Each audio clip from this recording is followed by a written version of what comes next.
बिस्मिल्लाहिर्रहमानिर्रहीम अस्सलाम वालेकुम। डियर स्टूडेंट, आज का जो हमारा टॉपिक है उसमें हमने नेक्स्ट पोर्शन हमारी जो डाइजेस्टिव सिस्टम ऑफ ह्यूमन का डिस्कस करना है और बहुत ही इंपॉर्टेंट पोर्शन है डाइजेशन इन स्टोमिक। तो सबसे पहले अभी थोड़ा सा रिकॉल करें कि हम कौन कौन से पोर्शन डिस्कस कर चुके हैं। सबसे पहले हमने डिस्कस किया था ओरल कैविटी में क्या कुछ हो रहा है, सारी इवेंट हमने डिस्कस किए थे। फिर स्वेलविंग का मैकेनिज्म, स्वेलविंग का क्या मतलब है कि ओरल कैविटी से एसोफेगस के अंदर फूड कैसे आएगा। अच्छा, एसोफेगस में फिर फूड कैसे मूव करके पूरे डाइजेस्टिव सिस्टम से मूव करता हुआ, डिफरेंट पार्ट से गुजरता हुआ अपने फाइनल डाइजेशन के प्रोसेस को कंप्लीट करेगा, वो हमने मैकेनिज्म डिस्कस किया। उसको हमने कहा था ये पेरिस्टालसिस है। अब जिस वक्त एसोफेगस, जैसे मैं कहता हूँ ये एसोफेगस है, ये हमारा स्टोमिक है, क्लियर। तो एसोफेगस से जब पेरिस्टालसिस की जो वेव है, जब एसोफेगस के एंड पे पहुंचती है तो एंड पे एक ख़ास किस्म का मसल से बना हुआ एक छोटा सा गेट या दरवाज़ा लगा हुआ है। इस दरवाजे को हम कहते हैं कार्डियक स्फिंक्टर। ये जो स्फिंक्टर का वर्ड है, ये आमतौर पे किसी गेट के लिए, ओपनिंग के लिए हम वर्ड इस्तेमाल करते हैं। तो कार्डियक स्फिंक्टर की लोकेशन क्या है? At the junction of stomach and oesophagus. और ये मसल्स का रिंग है और इसको कार्डियक स्फिंक्टर इस वजह से कहा जाता है, हालांकि कार्डियक का वर्ड हार्ट से रिलेटेड है और हमारा डाइजेस्टिव सिस्टम का हार्ट से कोई लेना देना नहीं, वो टोटली डिफरेंट सिस्टम है।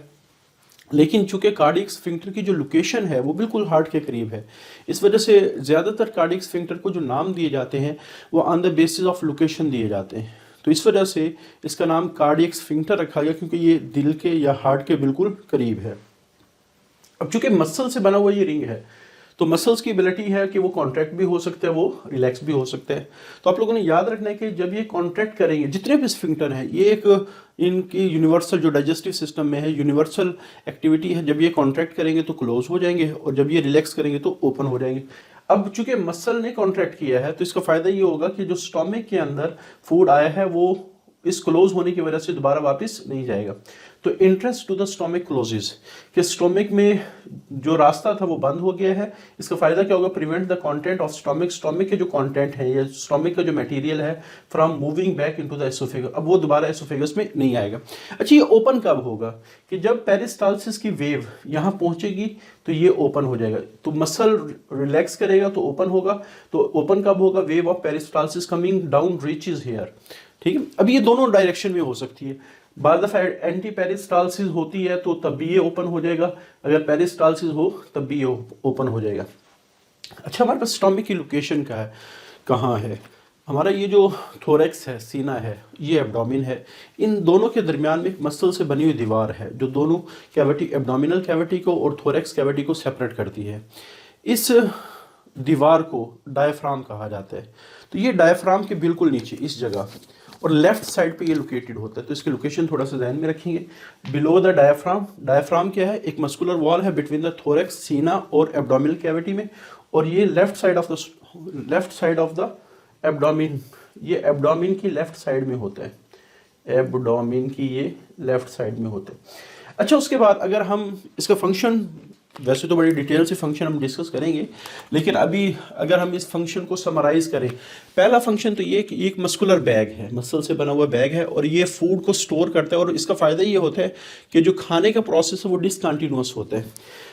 आपने ऑब्जर्व किया होगा कि हम 24 घंटे हर वक्त खाते नहीं रहते, बल्कि दिन में 2 या 3 दफ़ा खाते हैं और उसके बाद, लेकिन हमारी बॉडी को फूड हर वक्त चाहिए। होता क्या है कि जब हम खाना खाते हैं तो हम ज़रूरत से ज़्यादा एक वक्त में खाना खा रहे होते हैं, हमारा स्टोमिक उसको स्टोर कर लेता है और फिर आहिस्ता आहिस्ता ये बॉडी के ब्लड के अंदर फूड को या मटेरियल को भेजता है। तो इसका फ़ायदा ये होगा कि हमें हर वक्त खाना नहीं पड़ता। अगर स्टोमिक के अंदर स्टोर करने की एबिलिटी ना होती तो हम एक वक्त में थोड़ा खा सकते थे और फिर खाना हमें ज़्यादा टाइम के लिए पड़ता, थोड़ा खाते लेकिन ज़्यादा टाइम के लिए। ये जो हम पूरे दिन में सिर्फ 1 या 2 या 3 दफ़ा खाना खाते हैं, इसको हम कहते हैं discontinuous feeding. Food continuous feeding ये होती है कि 24 घंटे हर वक्त बंदा खाता रहे, तो ये कंटिन्यूस फीडिंग है। डिसकंटिन्यूस में पूरे दिन में 1 या 2 दफ़ा। तो हमारे पास फूड को चूँकि ये स्टोर करने की सलाहियत रखता है, जब भी फूड ज़्यादा जाता है तो ये स्टोर कर लेता है, और इसका फ़ायदा ये होता है कि फिर वो थोड़ा थोड़ा करके बॉडी में इस्तेमाल हो रहा होता है, हमें हर वक्त खाना नहीं पड़ता। दूसरे, पार्टली डाइजेस्ट द फूड। एक बहुत अहम बात याद रखेंगे, फूड के 3 कंपोनेंट हैं जो हमारे डाइजेस्टिव सिस्टम में डाइजेस्ट होंगे, प्रोटीन है, कार्बोहाइड्रेट है और लिपिड्स है।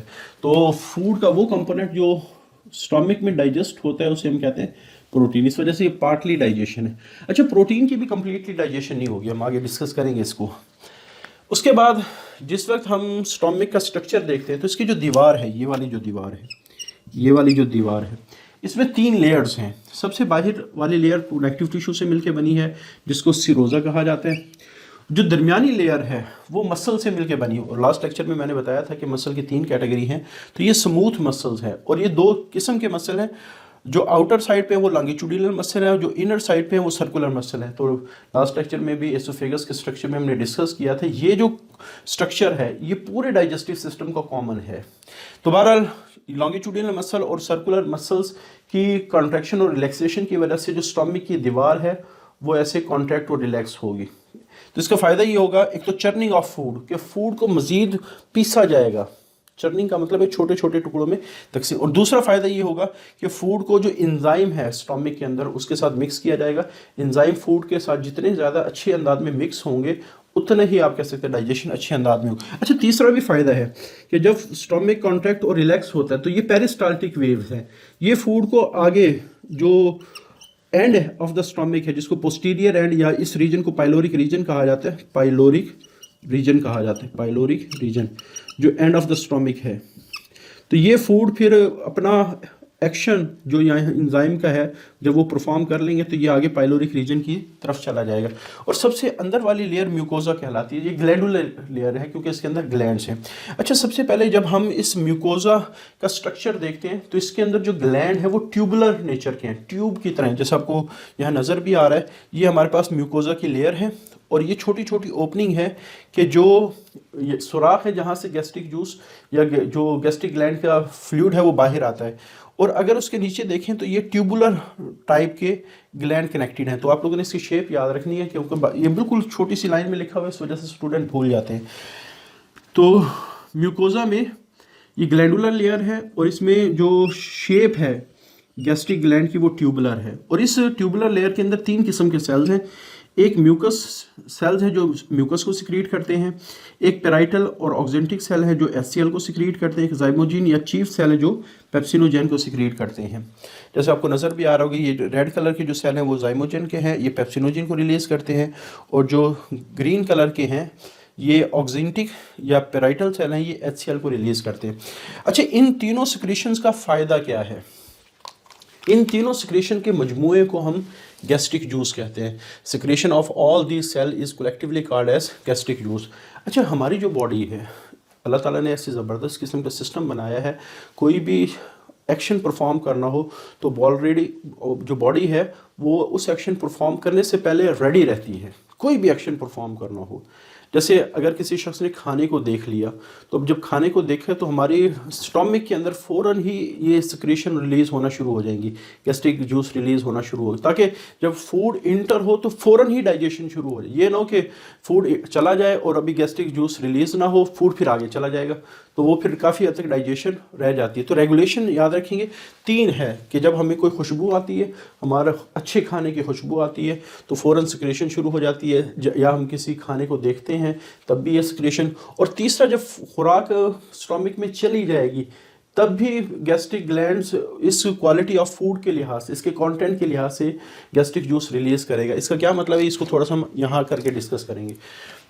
अच्छा, अब फंक्शन जो 3 सिक्रेशन है, म्यूकस, एचसीएल, पेप्सिनोजेन। सबसे पहले म्यूकस है क्या? ये हमारे जितने भी ट्यूबुलर सिस्टम्स हैं, चाहे वो रेस्पिरेटरी सिस्टम हो, यूरिनरी सिस्टम हो, या रिप्रोडक्टिव सिस्टम हो, या डाइजेस्टिव सिस्टम हो, जहाँ चीज़ें मूव कर रही हैं तो वहाँ एक थिक किस्म की सिक्रेशन रिलीज़ होती है, तो इसको म्यूकस कहा जाता है। म्यूकस ने स्टोमिक की अंदर वाली दीवार को कवर करना है ताकि ये ना हो, क्योंकि हमारे पास जो एंजाइम स्टोमिक के अंदर वो फूड को डाइजेस्ट कर, लेकिन हमारे जितने सेल्स हैं वो जिन कंपाउंड से मिलके बने हैं उन्हीं कंपाउंड से फूड मिलके बना है। तो ये ना हो कि फूड के साथ साथ हमारे जो सेल्स हैं वो भी डाइजेस्ट हो जाएं। इस वजह से इसका फंक्शन क्या, prevent the wall of stomach being digested, ये हमारी स्टोमिक की जो दीवार है उसको डाइजेस्ट नहीं होने देती। अगर खुदा न खास्ता म्यूकस की जो लेयर है वो डैमेज हो जाए तो हमारे जो एंजाइम्स हैं वो हमारी जो दीवार है स्टोमिक की उसको खाना शुरू कर देते हैं। तो इसको हम क्या कहेंगे, ये अल्सर हो गया है। तो ये एक डिजीज़ का नाम है जो सबसे एंड पे हम डिस्कस करेंगे इस चैप्टर में। अच्छा, HCl दूसरा जो कंपोनेंट है जो पेराइटल या ऑक्जेंटिक सेल रिलीज करते हैं HCl, एक तो ये कंसंट्रेटेड फॉर्म में रिलीज होता है, यानी स्ट्रॉन्ग एसिड है ये, आप लोगों ने जान, और इसकी वजह से स्टोमिक की जो pH है वो 2 to 3 मेंटेन होती है। इसका भी क्या फ़ायदा अभी डिस्कस कर लेते हैं। और फूड जो जाता है इस एसिड की वजह से नरम हो जाता है बहुत ज़्यादा, और उसके बाद जो माइक्रो ऑर्गेनिज्म मौजूद होंगे वो इस एसिड की वजह से किल, और ये इतना स्ट्रॉन्ग एसिड होता है खुदा न खास्ता हमारे स्किन पे गिर जाए तो हमारी स्किन झुलस जाए या जल जाए, ये इतना स्ट्रॉन्ग एसिड है। लेकिन चूंकि म्यूकस की जो दीवार है वो स्टोमिक के अंदर मौजूद होती है, इस वजह से हमारी स्टोमिक की दीवार को कुछ भी नहीं होता। खुदा न खास्ता अगर म्यूकस डैमेज हो जाए और अल्सर हो जाए तो ये जो एसिड है ये हमारी दीवारों को गला देता है, जला देता है, जिससे शदीद किस्म का पेन होता है, अल्सर, अगर सीवियर अल्सर हो। अच्छा, तीसरी जो सिक्रीशन है वो पेप्सिनोजिन है जो जाइमोजिन और चीफ सेल रिलीज करते हैं। तो पेप्सिनोजिन ये इनएक्टिव एंजाइम है, ये प्रोटीन डाइजेस्टिंग एंजाइम है, इसको प्रोटीएज भी कहा जाता है। इसको क्या कहते हैं, प्रोटीएज। हर वो एंजाइम जो प्रोटीन को डाइजेस्ट करेगा वो प्रोटीएज एंजाइम कहलाएगा। तो प्रोटीएज पेप्सिनोजिन है। ये एक्टिव कैसे होता है, बेसिकली पेप्सिनोजिन चूँकि आपको पता है प्रोटीन है, इसके ऊपर कुछ अमाइनो एसिड एक्स्ट्रा होते हैं। जो ही ये रिलीज होके स्टोमिक में आता है और वहाँ HCl मौजूद होता है तो HCl के सामने उसके जो short fragment of amino acid हैं जिसकी वजह से इनएक्टिव हुआ है वो रिमूव हो जाते हैं, और जो ही वो short fragment of amino acid remove होंगे नीचे जो एंजाइम बचेगा वो पेप्सिन कहलाएगा या एक्टिवेटेड फॉर्म कहलाएगा। दूसरा, तो सबसे पहले इसकी एक्टिवेशन के लिए एसिडिक मीडियम का होना ज़रूरी है जो HCl प्रोवाइड करते हैं। दूसरा, आप लोगों ने कहावत पढ़ी होगी, खरबूजा खरबूजे को देख के रंग पकड़ता है, ये बड़ी मशहूर कहावत है, खरबूजा खरबूजे को देख के रंग पकड़ता है। तो इसी तरह जब ये रिलीज़ होके आता है जो एक्टिवेटेड पेप्सिन है ये उसको मोटिवेट करता है कि वो भी एक्टिव हो जाए। तो ये दो रीजंस हैं जो पेप्सिनोजिन को एक्टिवेट करने में हेल्प कर रही होती है।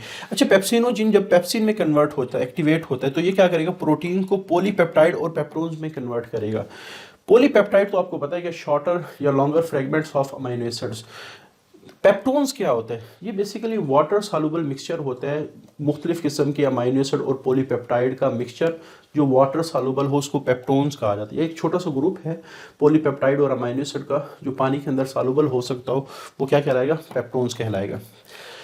तो ये हमारे पास पेप्सिनोजिन। अब जो मैंने कहा था ना कि ये 2 से 3 ये जो हमारा एंजाइम है पेप्सिन, ये इसकी ऑप्टिमम पीएच 2 से 3 ये इसकी ऑप्टिमम पीएच है। तो अगर आप देखें तो यहाँ सिर्फ प्रोटीन की डाइजेशन हुई है। अच्छा, उसके बाद जिस वक्त स्टोमिक के अंदर फूड आएगा और स्टोमिक की दीवारों से गैस्ट्रिक ग्लैंड इसमें एक्ट करेगा, तो ये जो एक मिक्सचर बना है फूड का और गैस्ट्रिक जूस का, इस मिक्सचर को कलेक्टिवली कॉल्ड एज चाइम भी पढ़ते हैं, कुछ लोग काइम भी पढ़ते हैं। तो mixing of food and gastric juice, और ये जो सेमी सॉलिड सा मैस बन गया है इसको काइम पढ़ा जाएगा। और ये जब काइम बन जाता है जाहिर बात है इसमें पार्शियल डाइजेशन भी प्रोटीन की हो चुकी है। अब ये पाइलोरिक रीजन जो स्टोमिक का आखिरी एंड है वहाँ एक स्फिंक्टर लगा होता है, और अभी मैंने शुरू में डिस्कस किया था स्फिंक्टर हमेशा मस्कुलर रिंग होते हैं, जब ये रिलैक्स होते हैं तो ओपन हो जाते हैं, जब ये कॉन्ट्रैक्ट करते हैं तो क्लोज कर दें। अब चूंकि फूड ने आगे स्मॉल इंटेस्टाइन, अगला पोर्शन स्मॉल इंटेस्टाइन का है, तो चूंकि फूड ने स्मॉल इंटेस्टाइन में जाना है इस वजह से ये रिलैक्स होगा और रिलैक्स, और इसका नाम जो दिया गया पाइलोरिक रीजन की वजह से इसका नाम पाइलोरिक स्फिंक्टर ही दिया गया है। तो रिलैक्स पाइलोरिक स्फिंक्टर के जरिए से जो फूड है वो आगे चला जाएगा। अच्छा, ये तो हमारे पास। अब मैंने एक बात कही थी कि जो क्वालिटी ऑफ फूड है ये भी गैस्ट्रिक जूस की सिक्रीशन में हेल्प है। क्वालिटी ऑफ फूड से मुराद क्या है कि हमारे फूड में प्रोटीन कंटेंट कितने हैं, प्रोटीन्स की अमाउंट कितनी है। जो ही हमारे पास प्रोटीन आप कह सकते हैं स्टोमिक में जाती है तो ये जो पाइलोरिक रीजन्स हैं यहाँ कुछ एंडोक्राइन ग्लैंड होते हैं। एंडोक्राइन ग्लैंड वो होते हैं जो हार्मोन रिलीज करते हैं, और अपने हार्मोन्स को रिलीज करके ये डायरेक्टली ब्लड में डालते हैं, इस वजह से इनको डक्टलेस ग्लैंड कहा जाता है। तो आप लोगों ने याद रखना है कि जो पाइलोरिक रीजन है it is very sensitive to the protein, ये प्रोटीन के लिहाज से सेंसिटिव होता है। तो इसके अंदर कुछ ग्लैंड्स हैं, लेकिन वो ग्लैंड कौन से हैं? एंडोक्राइन ग्लैंड है। एंडोक्राइन ग्लैंड हार्मोन रिलीज करते हैं और अपने हार्मोन को किस में डालते हैं? ब्लड में डालते हैं। तो इस पाइलोरिक रीजन में गैस्ट्रिक एंडोक्राइन लाइनिंग है कि गैस्ट्रिक का जो वर्ड है ये हमेशा स्टोमिक को रिप्रेजेंट करता है। तो स्टोमिक की दीवार में कुछ एंडोक्राइन ग्लैंड है। जब फूड के साथ प्रोटीन आता है तो गैस्ट्रिन हार्मोन रिलीज होना शुरू हो जाता है। गैस्ट्रिन हार्मोन ब्लड में जाएगा और ब्लड से जाके ये गैस्ट्रिक ग्लैंड पे जाके एक्ट करेगा और वहाँ से गैस्ट्रिक जूस रिलीज होना शुरू हो जाएगा। और जो गैस्ट्रिक जूस है ये प्रोटीन पर एक्ट करेगा और प्रोटीन की डाइजेशन शुरू कर देगा। अब एक साइकिल है, अगर प्रोटीन ज़्यादा आए तो ये जो गैस्ट्रिक एंडोक्राइन लाइनिंग है ये ज़्यादा एक्टिवेट होती है, ज़्यादा गैस्ट्रिन रिलीज होगा, ज़्यादा ब्लड में जाएगा, ज़्यादा गैस्ट्रिक ग्लैंड पे एक्शन होगा, ज़्यादा गैस्ट्रिक जूस रिलीज होगा और डाइजेशन भी ज़्यादा होगी। तो ये बड़ा ही इंपॉर्टेंट शॉर्ट क्वेश्चन है कि write down the role of gastrin. अब स्टूडेंट यहाँ थोड़े से कंफ्यूज होते हैं, गैस्ट्रिक जूस ये गैस्ट्रिक ग्लैंड से रिलीज होता है, गैस्ट्रिक जूस गैस्ट्रिक ग्लैंड से रिलीज, तो गैस्ट्रिन गैस्ट्रिक जूस नहीं है, गैस्ट्रिन हार्मोन है। गैस्ट्रिक जूस उस सिक्रीशन को कहा जाता है जो इन 3 सेल से रिलीज हो रही है, म्यूकस, पेराइटल और जाइमोजिन। और हमारे पास गैस्ट्रिन एक हार्मोन है जो पाइलोरिक रीजन में मौजूद एंडोक्राइन ग्लैंड है उनसे रिलीज होकर ब्लड में जाता है। गैस्ट्रिक जूस ब्लड में नहीं जाता, गैस्ट्रिन ने प्रोटीन को डाइजेस्ट नहीं करना डायरेक्टली, गैस्ट्रिन जाके पहले गैस्ट्रिक ग्लैंड पे जाके एक्ट करेगा और वहाँ से गैस्ट्रिक जूस रिलीज होगा, फिर प्रोटीन जो डाइजेस्ट होंगी वो गैस्ट्रिक जूस रिलीज करेगी। यानी गैस्ट्रिन गैस्ट्रिक ग्लैंड को एक्टिवेट करने वाला हार्मोन है और गैस्ट्रिक ग्लैंड से जो सिक्रीशन रिलीज होगी वो गैस्ट्रिक जूस कहलाएगी। तो इस वजह से अक्सर स्टूडेंट गैस्ट्रिन को गैस्ट्रिक जूस ही समझ लेते हैं। तो दोनों को आप लोगों ने अलहदा रखना है, गैस्ट्रिन हार्मोन है, गैस्ट्रिक जूस उन सिक्रीशन का मजमू है जो गैस्ट्रिक ग्लैंड रिलीज करते हैं। और आखिरी चीज़ हार्ट बर्न और पायरोसिस। हार्ट बर्न का लफ्ज़ मतलब है दिल जल रहा है, हालांकि यहाँ दिल से इसका कोई लेना देना नहीं है। उर्दू में अगर हार्ट बर्निंग को हम डिफ़ाइन करें तो ये सीने की जलन है या साइंटिफिकली इसको पायरोसिस कहा जाता है। बेसिकली होता क्या है कि जो हमारी एसोफेगस है वो इस जगह से गुजर रही है, ये जो जगह, और यहीं हमारा दिल भी है। अब होता है कि जब स्टोमिक से फूड एसोफेगस में आता है, स्टोमिक में म्यूकस की बहुत ज़्यादा लेयर बनी होती है, लेकिन एसोफेगस के अंदर जो म्यूकस होती है लेकिन कम होती है। इस वजह से जिस वक्त फूड एसोफेगस में आता है तो जो एसिडिक नेचर है फूड की वो आप कह सकते हैं जो दीवार है उसके अंदर एक बर्निंग सेंसेशन, एक जलन का एहसास पैदा करती है। तो बेसिकली ये खुराक की नाली की जलन है, लेकिन चूंकि रीजन ये दिल वाला है इस वजह से लोग समझते हैं कि शायद हमारा दिल घबरा रहा है, होती वो सीने की जलन होती है। तो इस वजह से वो कंडीशन जिसमें फूड एसोफेगस में आए और चेस्ट कैविटी में एक जलन सी हो, उसको हम कहते हैं हार्ट बर्निंग या पायरोसिस। तो burning sensation in chest, reason क्या होगा? Back flush of acidic chyme. ये जो काइम है चूँकि इसमें HCl मिक्स है तो ये एसिडिक काइम है इनटू द एसोफेगस। इसका काज क्या बनते हैं? बाद दफ़ा हम ज़रूरत से ज़्यादा खा लें और हम इतना खा लेते हैं बाद दफ़ा यहाँ तक हम फुल होते हैं, या फैटी फूड ज़्यादा हो, या फिर हम खाने के फ़ौरन बाद लेट जाएं, या अल्कोहल और स्मोकिंग। ये सारे वो काज हैं जो हार्ट बर्निंग या पायरोसिस में हेल्प करते हैं या एक्टिवेट करते हैं इस प्रोसेस को। तो ये बड़ा ही इम्पॉर्टेंट आर्टिकल है और ये बहुत दफ़ा बोर्ड के पेपर में रिपीट हुआ है, तो इसको आप लोगों ने अच्छी तरह तैयार करना है। इंशाल्लाह नेक्स्ट लेक्चर में हम स्मॉल इंटेस्टाइन में क्या होता है उसको डिस्कस करेंगे। आज के लिए इतना ही। अल्लाह हाफिज़।